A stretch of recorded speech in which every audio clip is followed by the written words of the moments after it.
Right, so we've done a previous video on how to do a blues accompaniment, so it was straightforward like this. So it had this sort of feel, and it went round the whole blues progression.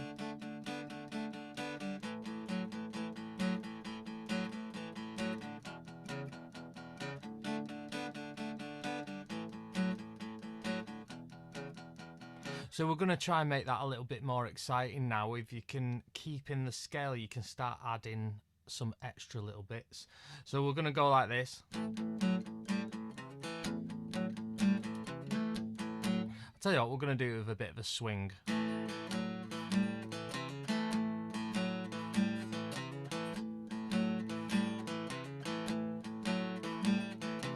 D.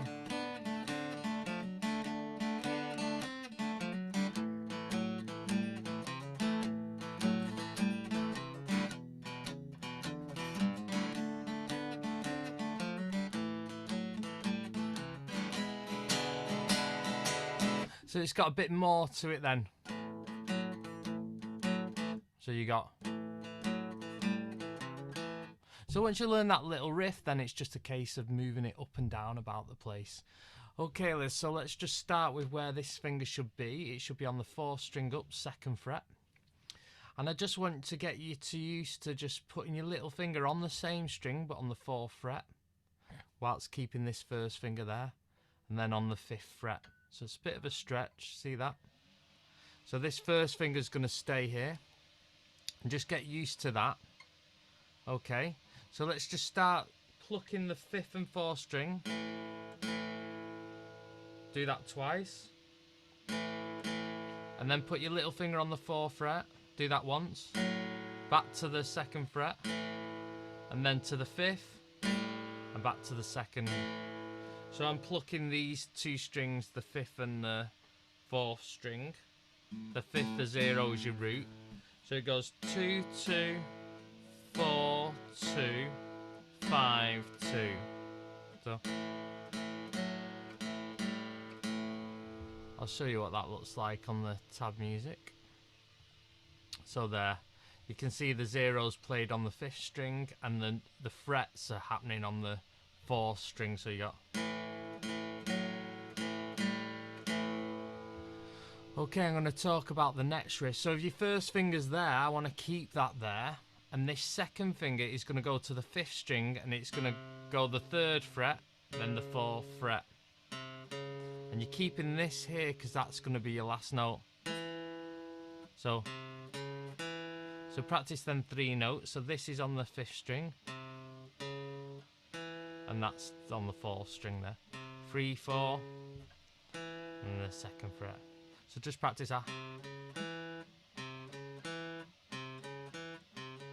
So.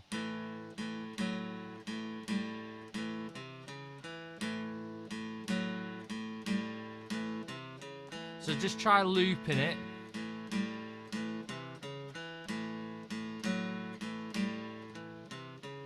So when you've done that last, you've got to come straight in with it again. So what you don't want to do is and have a pause and go. You don't want that pause there, it's constant. So if I just show you very quickly on the chart, you will see that that happens. There you can see the 3, 4 on the 5th string and the 2nd fret back on that 4th string. You can see it happens 4 times. Okay. Now once you've done that 4 times, then you've got to go to the down a string. So your 1st finger now is on the 3rd string there, and you're plucking the 2 middle strings, and it's exactly the same. You want to do that twice. So plucking the 2 middle strings here.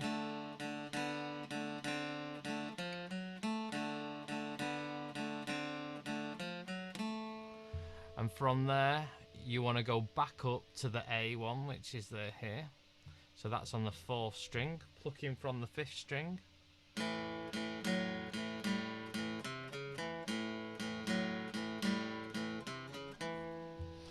Now, so the first lot we do is actually like an A power chord, and then it goes to a D, and then back to the A. Okay, so the very last line, the turnaround, starts on the E. So you want to go to the 5th string with your first finger and do the same. So you're plucking from the top string, so the 6th string and the 5th string here. So. And then from there you got to jump all the way to the D. So your finger here jumps down 2 strings and you're plucking the 2 middle strings. A quite common thing to happen was to do the E and then just go down 1. That resolves, which you don't want to do. You've got to go here on the 3rd string. So once you've done the D, you go back up to the A. That's where you go to that one. So here, first finger's on the 5th string, then it goes to the 3rd string, then the 4th string. So let's do that. D, A.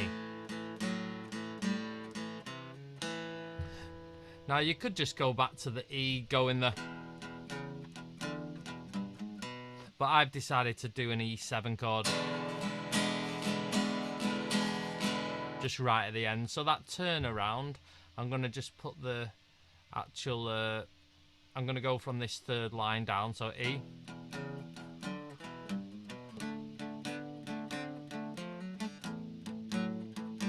And then chord. And then back to the start, so A.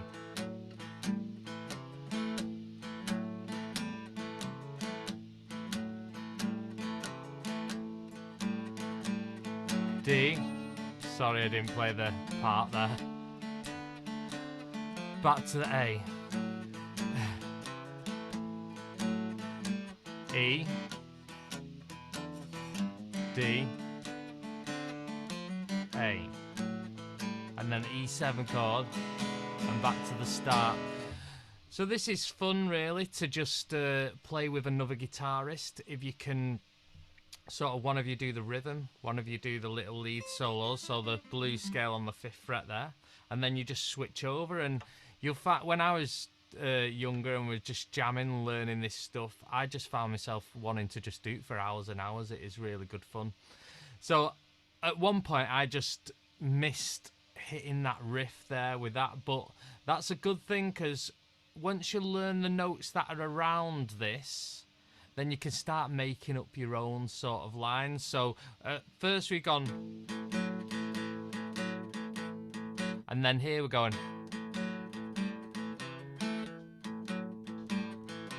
So you might want to just try something else, as long as it survives for the right length of time. You could go.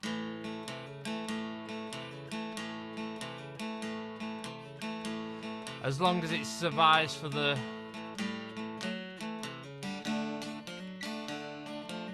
See what I mean? You can mess around with their notes and create your own rhythms, because here, on the first one, you've got all the notes. You've got that 3, that 4 you could use. That note, you got the 4, you got the 5. You might start here.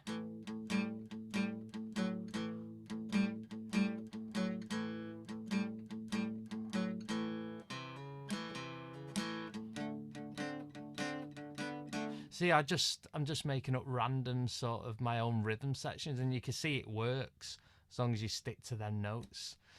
Okay, so I hope that helps. It's a lot of good fun, and one thing as well, I did palm mute there to just deaden it. So if you're not used to that, placing your palm on the white bit of your guitar there. If you're going too far over, cuts it off dead.